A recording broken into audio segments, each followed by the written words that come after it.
আসসালামু আলাইকুম। আজকে তোমাদের সাথে ভূগোল ও পরিবেশ বই নিয়ে ধারাবাহিকভাবে আলোচনা করব।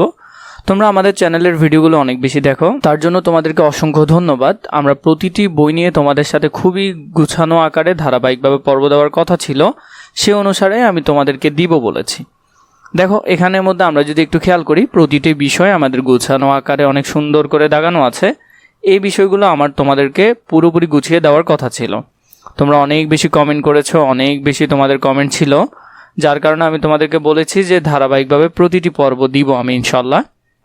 সে কথা অনুসারে আমি তোমাদেরকে আজকে থেকে পুরো বইটি, একেবারে পুরো বইয়ের মধ্যে ধারাবাহিকভাবে যতটুকু টপিক আছে প্রতিটি পৃষ্ঠা নিয়ে আলাদা করে আলোচনা দিব। কারণ তোমাদের অনেক বেশি কমেন্ট ছিল, তার জন্যই মূলত এটি দেওয়া। না হলে আগে আমি বইগুলো তোমাদেরকে পেইড হিসেবে দিতাম। এখন অনেকের রিকোয়েস্ট ছিল যে পেইড বইয়ের পাশাপাশি তোমাদেরকে যাতে রেকর্ড আকারে করে দিই, তার জন্যই মূলত তোমাদেরকে রেকর্ড আকারে করে দিব। 1 পৃষ্ঠা থেকে শুরু করে একেবারে 232 পৃষ্ঠা পর্যন্ত ধারাবাহিকভাবে আমি পড়াবো তোমাদেরকে ইনশাআল্লাহ। তোমরা আমাদের চ্যানেল প্লে লিস্টের মধ্যে ধারাবাহিকভাবে ভিডিওগুলো পেতে থাকবে।